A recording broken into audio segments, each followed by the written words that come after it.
And I tried so hard to get him to hang on. But I knew it wasn't going to happen. The last time Sally Schultz saw her 34-year-old son Billy, he laid motionless in a hospital bed, kept alive by a ventilator. Doctors saw no signs for hope. Billy was working so hard to clean himself up, and I was working so hard to help him. After 10 days in the hospital, she made the decision to let her son die. The hardest part, she says, is knowing he didn't have to. You don't go to jail to get killed. That happens out here. You're supposed to be safe in jail. Billy Adams is one of an alarming number of men that have died by their own hand inside Wayne County's old and understaffed jails in just over a year. Lots of people spend time in jail and prison, and those are not supposed to be death sentences. Margot Schlanger is a law professor at the University of Michigan and an expert in jail and prison reforms. Most of the inmates in county jails are only accused of a crime. They haven't yet gone to trial. But regardless of whether they're guilty, jails are required by law to keep inmates safe while they're in the county's custody. Incarceration is supposed to have consequences, but not that kind of consequence. Statistically, all jail inmates are at a greater risk of suicide than the general population, but the numbers in Wayne County are off the charts. Since April of last year, the Macomb County Jail reported 1 suicide. In Oakland County, there were none. But in Wayne County, 8 inmates have died by suicide in just over a year. I think any loss of life is terrible. Dan Fonis is Wayne County's undersheriff. This jail has way more suicides than any I've been able to find in the entire state of Michigan, including prisons. Okay. What's going on here? We house a different population than they do.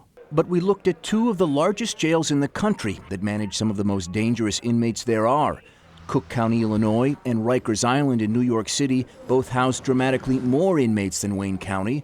Both reported 0 suicides. During the same period, Wayne County saw 8. These people are people that have decided to take their own life. It's unfortunate, but I'm just responding to that. And I think if you look at the raw numbers, we do very well. That's very, very, very high. That should be like ringing alarm bells all over. Judge Tim Kenny agrees. He oversees the county jail through a consent order. It's unacceptably large. The jails are constructed in such a way that it makes it difficult for sheriff's staff to be able to monitor inmates. Just how closely were deputies monitoring Donnell Pryor?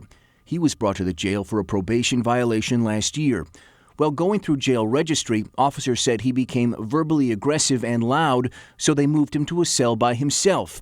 But as jail records show, deputies didn't take any items away from Pryor, including his belt. While alone and unwatched in a private cell, he used it to hang himself. Fonis told us that after that incident, the jail required that all belts be removed before an inmate is brought through the jail registry. But is the jail even following its own policy? While we were here touring the jail for this story, we watched as an inmate that had just moved through jail registry still wore a belt around his waist. We pointed it out to the undersheriff, who wouldn't let us take a picture, but he did take the inmate's belt. 3 of the inmates who died were receiving mental health treatment, and at least 1 was supposed to be closely monitored, Sally Schultz's son, Billy. Deputies took his clothes and gave him a suicide-proof gown made of paper, standard protocol for an inmate at risk of suicide. If I was responsible for putting a person in a paper gown, it would be most appropriate to take everything away from them that could be used. Including socks. Yes. But for some reason, deputies didn't take Adam's socks. And while he was supposed to be watched more closely, he turned them into a noose and hung himself. On a mental ward, aren't you supposed to have someone watching people that supposedly have no problems? Billy Adams wasn't in jail for a violent offense, but most of the inmates who took their lives were. Regardless of whether they're guilty, if the county fails to keep them safe, it can and does pay for it with your tax dollars.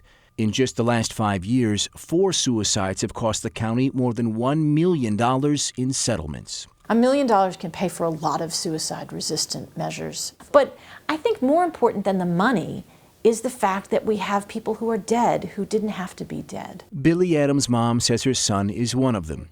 Today, she's hired a lawyer to look into his death. Watch your kids.